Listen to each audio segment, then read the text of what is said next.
Fala galera, tudo bem? Aqui é a Bu.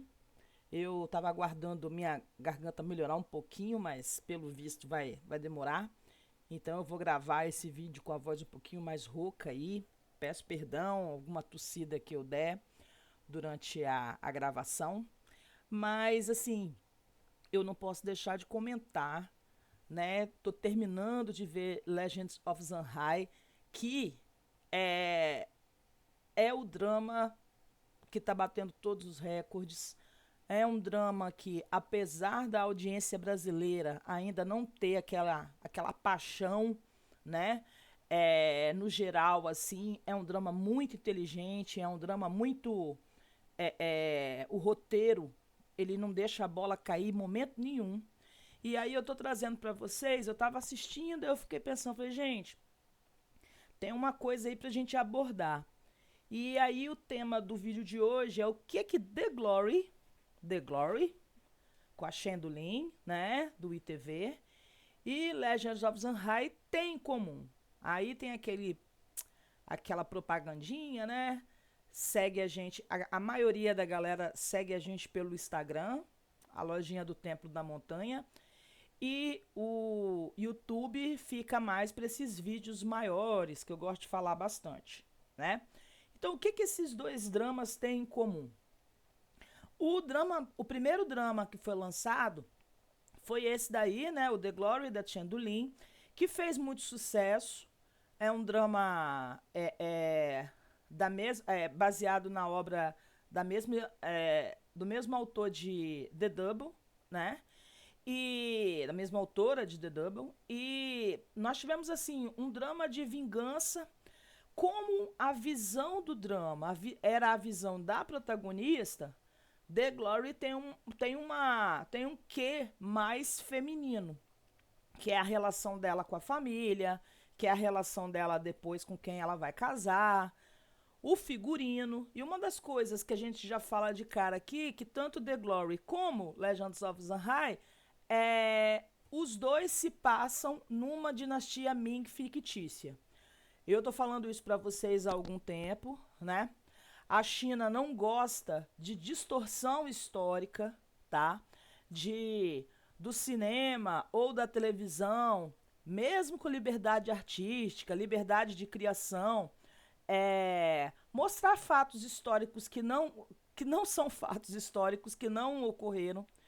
Então, para não ter esse tipo de acusação, para o drama não ter problemas para obtenção de licença, eles criam uma dinastia fictícia e pode usar todos os elementos, no caso aí da dinastia Ming, mas eles chamam de outra dinastia, tá? Então vocês, nas roupas femininas, se vocês observarem, né, nos acessórios, tem similaridade entre os dois, porque os dois passam numa dinastia Ming fictícia. Aí tem a Chandulin, perfeita, né? Lindíssima. Aqui tem outro cartaz aí, ó, de The Glory. Esse daí, ó, dá as cenas iniciais, ela voltando para casa, né? Foi uma cena bastante impactante, ela é, é, bem adoentada, bem machucada, voltando para casa da família. Para quem não assistiu The Glory, o argumento principal é a protagonista, ela foi afastada da família por ela ser considerada um símbolo de azar. E como esse símbolo de azar, ela foi criada numa situação horrorosa, mesmo sendo filha da nobreza, e ela resolve voltar. E quando ela volta, ela quer entender o que aconteceu com a família dela para ela sofrer tantos, né, reveses aí na vida. Se a gente observar aqui, ó, o, o figurino do Xinulai, ele tem um figurino que lembra bastante o do Chaozan, né? Então, aí essa questão da dinastia Ming fictícia. Aqui, ó, tá os dois, e se você olhar no centro aqui do folder, tá ela com uma faca, ele olhando diretamente para ela, tipo assim, e ela desviando, né, o olhar e é com uma faca na mão. The Glory, o mote de The Glory é vingança. Ela quer se vingar, ela quer saber quem foi que acabou com a vida dela. Ela foi mandada para uma família, e a família assim tratava ela pior do que cachorro, e ela quer voltar e ela quer descobrir por que que isso aconteceu, né? Aqui, ó, tem outro cartaz aí, ó. Nota novamente a semelhança aí do traje do Tinho Lai com os trajes do Xiaozan. E tem essa cena aqui, essa foto aqui na cena que os dois estão se encarando, né? Outro cartaz aqui, ó, dos dois. O figurino de The Glory é luxo total, entendeu? Assim, é uma das coisas mais bonitas, mais chamativas e mais bem acabadas que eu vi ultimamente. O, o grande X da questão tá isso aqui. Essa aqui é a irmã dela, né? A gente sabe que os nobres, eles tinham uma esposa principal e eles tinham as concubinas. A Shendulin, que é a protagonista, é a filha da esposa principal e a Ren Roshan é a filha da concubina. Esses filhos de concubinos são filhos de segunda classe, certo? E aí tem o pai dela, com esse ator que deu o show. Aliás, a velha guarda de The Glory arrebentou, tá? É por isso que os atores mais jovens, eles ficam tão contentes quando eles trabalham com atores mais experientes, mais velhos, porque eles sabem que eles vão ter uma aula grátis trabalhando. Você recebe pelo seu trabalho e você ainda, né, obtém uma aula grátis com esses atores, né?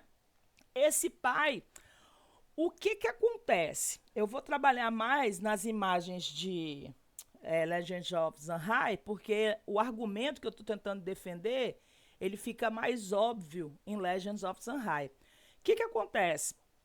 É, tem uma questão da protagonista resolver o drama familiar dela. De certa forma, ela resolve, ela mostra ali, e depois passa a ter um problema político, um problema, né, envolvendo famílias, envolvendo o imperador. Que o Shinulai, que é o protagonista, ele acaba sendo arrastado para esse tipo de problema. Qual que era o problema na segunda fase aí de The Glory? Existia um eunuco, e esse eunuco, ele tinha sido punido por ser muito corrupto, por ter enriquecido ilicitamente. Só que ele tinha alguns afilhados, né? E esse tinha um afilhado que herdaria toda a grana que esse eunuco roubou, que esse eunuco desviou e não entregou. O eunuco foi morto e o governo não conseguiu reaver essa grana. E isso daí fica assim, quem que é o filho desse eunuco tal? Uma coisa legal que a produção de The Glory fez é que eles não mostraram o eunuco. Eu até procurei algumas fotos, porque eu estou evitando colocar vídeo, para esses vídeos não ficarem retidos no YouTube. Mas não, eu não encontrei foto do eunuco de The Glory.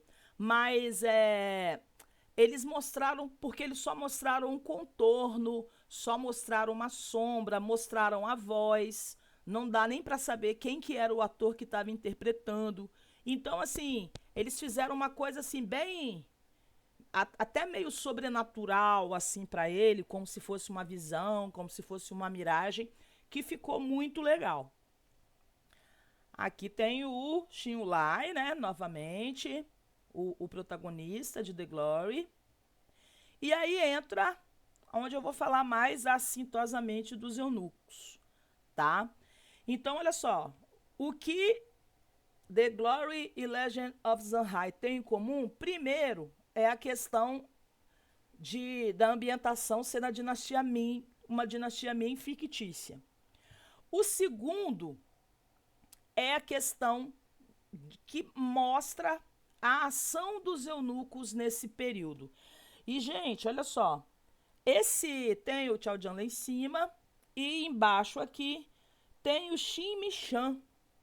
Gente, esse homem é um mega ator. Ele é um ator que começou na ópera, tá? Ele começou na ópera com 12 anos, então assim, ele é um cara bastante renomado na China. Tanto que quem assistiu Legend of Zanhai, eles colocaram elementos de ópera nesse eunuco, que é o eunuco Chao, e dá ele tocando, dá ele cantando, isso daí é tudo ele. O que eu analisei é que os chineses, eles têm uma visão desse ator como se ele fosse um guerreiro. Porque na ópera, ele fazia um tipo de ator que era de um tipo de personagem que era um guerreiro, certo? Mas ele dá aquela quebrada, porque ator bom é assim, ele interpreta qualquer coisa. E aí ele vem para as telinhas, né? Ele vem pra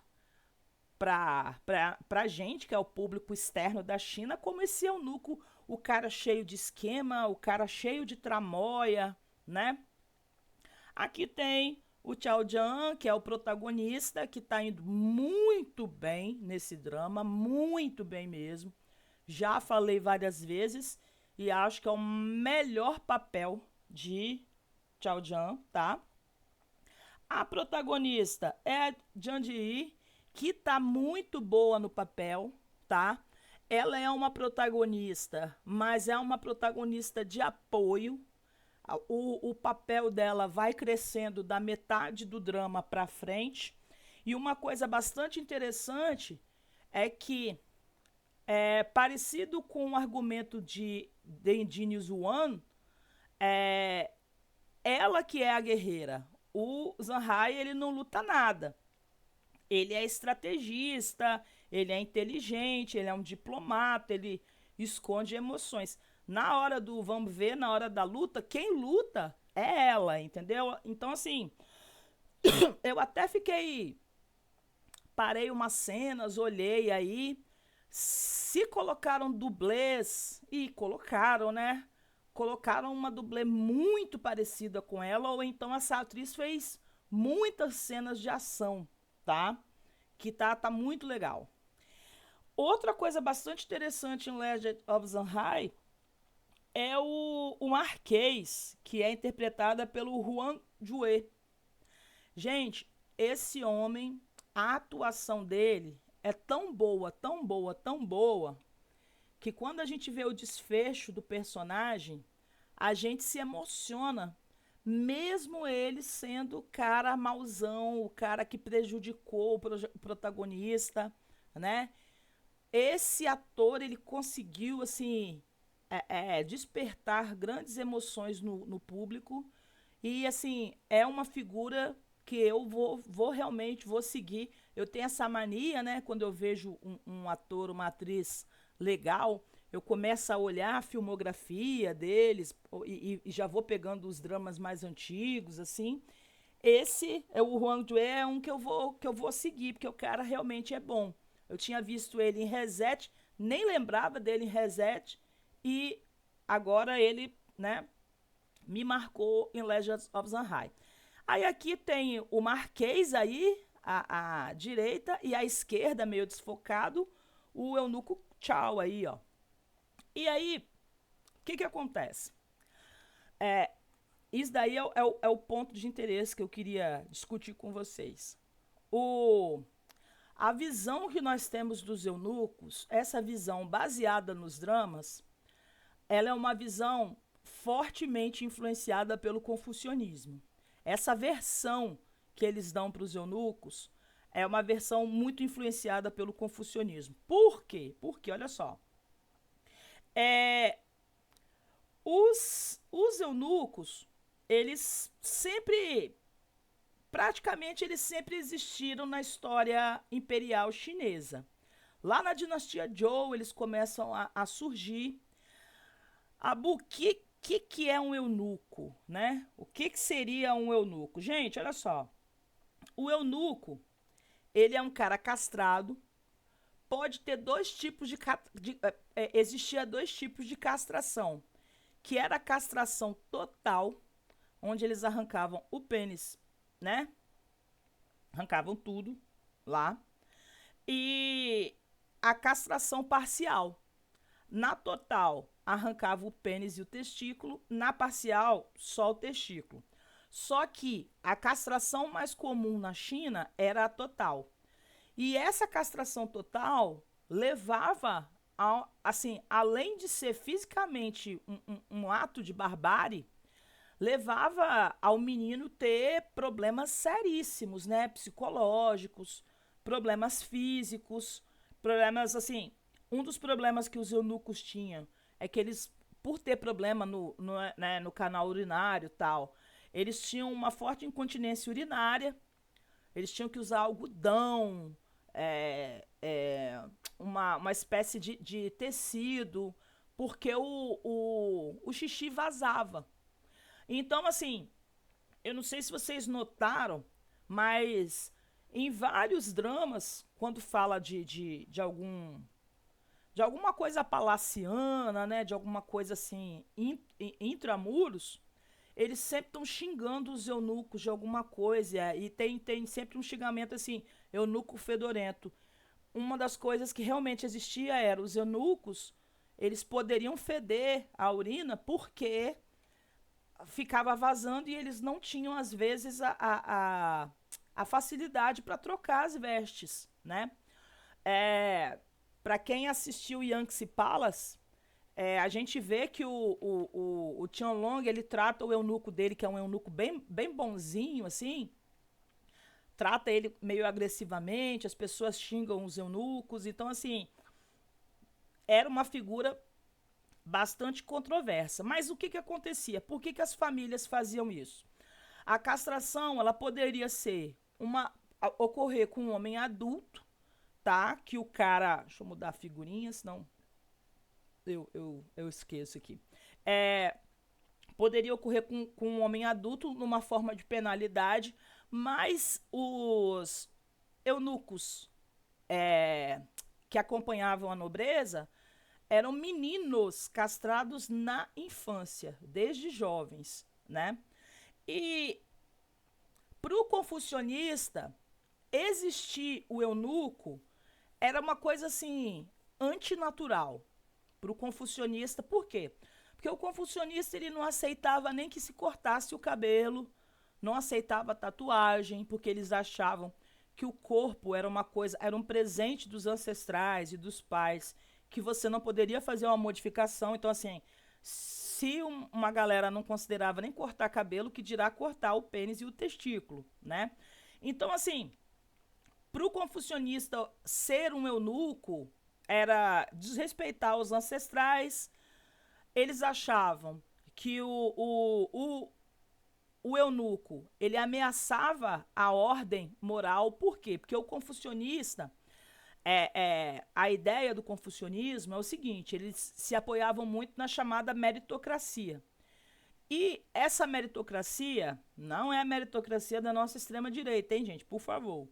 Mas essa meritocracia seria uma meritocracia onde você chegasse a cargos de poder, cargos dentro do Estado imperial, através do estudo, você ser um homem diligente, você passar no concurso, você ir subindo aí grau por grau. E o eunuco, ele não passava por esse tipo de sistema, de avaliação, vamos dizer assim. Porque o eunuco, ele era uma criança que entrava no palácio. Muitos nobres, assim, muitos imperadores, eles cresciam junto com o eunuco. O eunuco, ele era um servo. Os eunucos, eles tinham uma liberdade para entrar no chamado harém, que não é harém, né? É palácio interno, onde a imperatriz, onde as consortes, onde as servas moravam.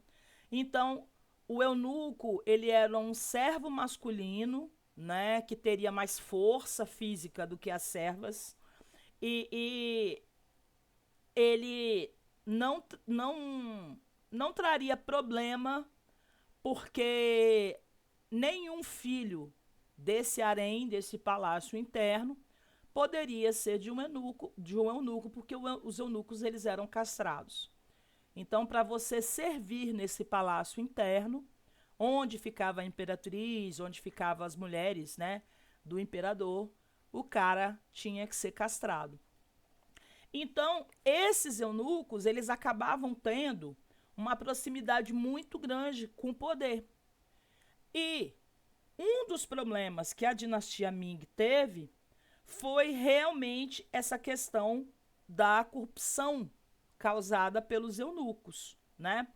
Porque os eunucos, eles começaram a acumular riqueza, porque olha só, no pensamento lá de séculos e séculos atrás, 4.000 anos, assim, eles pensavam, olha só, além do eunuco poder ir e vir em ambientes onde as mulheres frequentavam, esse eunuco, ele não teria família.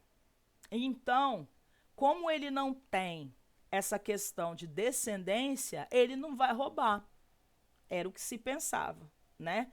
E era uma outra coisa que colocava os confucionistas contra eles, porque os confucionistas acham que as pessoas têm que dar continuidade à família, e uma das coisas que você honra seus ancestrais é você continuar a família, é você ter prole. Por isso que em drama a gente vê sempre as avós, as mães, cobrando filho aí, que era uma parte da tradição. Você precisava ter filho e neto, porque depois que você morresse, você teria que ter pessoas para honrar seu túmulo, para visitar seu túmulo, para honrar a sua alma, entendeu? Então, assim, era uma coisa que o eunuco jamais poderia fazer. Então, esses eunucos, eles começaram a cobrar suborno, começaram a desviar recurso, porque eles se aproveitavam dessa proximidade com o imperador, com o governo. Então, os eunucos, eles acabaram tendo, assim, muito poder, muito poder.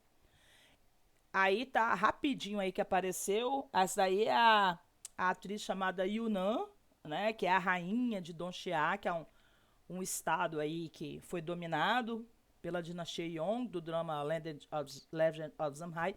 E aqui, ó, nós temos uma das melhores fotografias aqui do drama, ó, que é o Marquês, sempre à direita, o eunuco Cal à esquerda, é o Marquês Pindim e o eunuco Cal, e no centro da imagem, o Janhai aí olhando os dois, tá? Então, assim, durante todo o Império, quanto mais o confucionismo crescia, assim, ele se solidificava, mais questionava essa questão dos eunucos. Mas os eunucos, eles faziam parte da estrutura.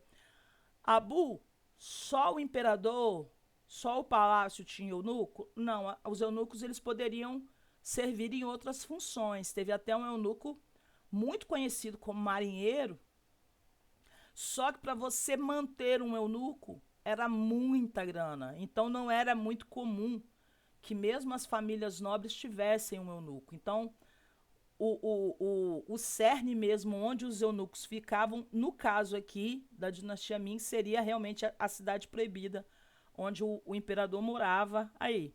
Então, assim, ficava um conflito de interesse entre esses eunucos sem formação acadêmica e os funcionários civis, que eram os eruditos confucionistas. O Marquês, aqui do drama, ele não é um erudito confucionista, tá? Ele é um general, ele vem do exército, aí já é uma outra força, né?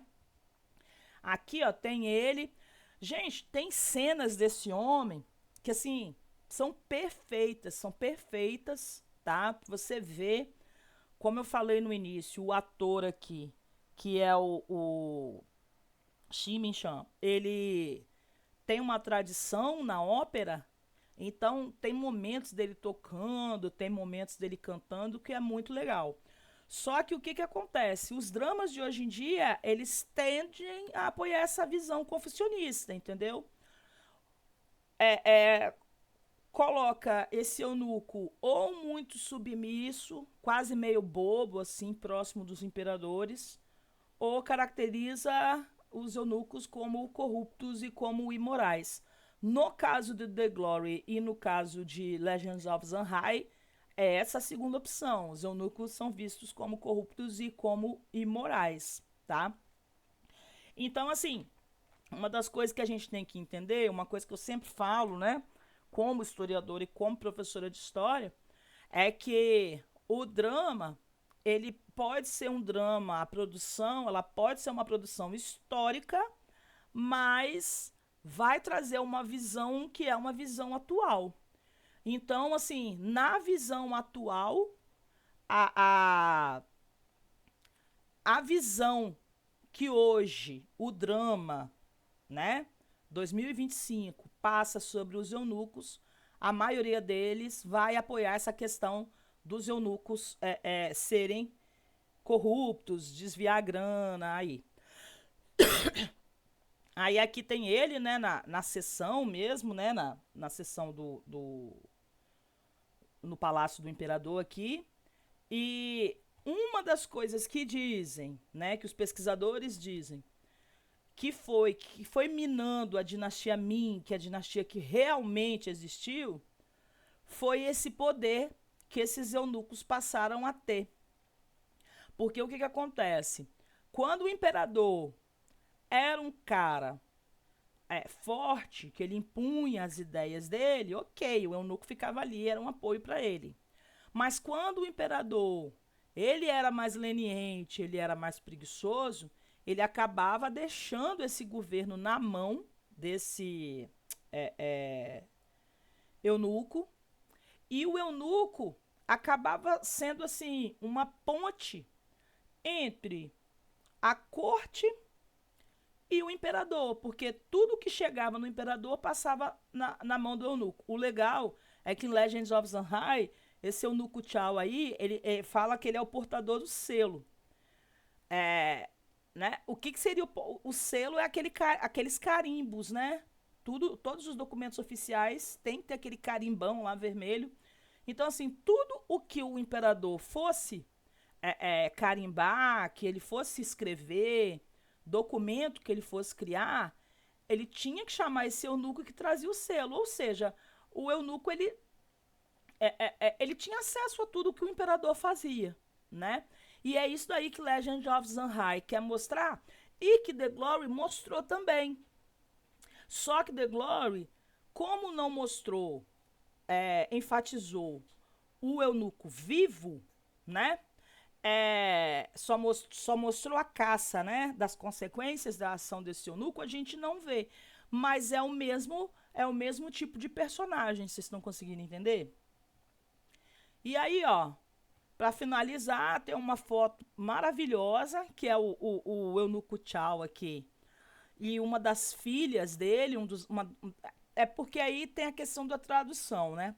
O The Glory, que é do ITV, colocava que o eunuco tinha afilhado. Legends of Zanhai, que é do Youku, coloca que o eunuco tem filho. Mas nós sabemos que isso daí era adotado, tudo era de consideração, porque eles não poderiam ter filhos biológicos, certo? Então, é mais ou menos isso que eu queria trazer para vocês a respeito, né, dessa característica. Então, assim, não é um personagemzinho à toa ali que aparece. Quando esse eunuco aparece mais bobo, quando aparece o eunuco bonzinho, quando aparece o eunuco mal, isso daí já é um personagem a serviço, né, de uma versão atual. E aí eu espero que vocês tenham gostado desse vídeo, né? É um vídeo mais voltado aí para a galera que gosta de curiosidade histórica. Eu adoro falar sobre isso. E espero que vocês tenham assistido Legend of Zanhai e The Glory, certo? E um grande beijo aí para vocês. Me fala o que vocês acharam aí do vídeo. Segue a gente aqui no YouTube, segue a gente lá no Instagram. E um beijão para todo mundo.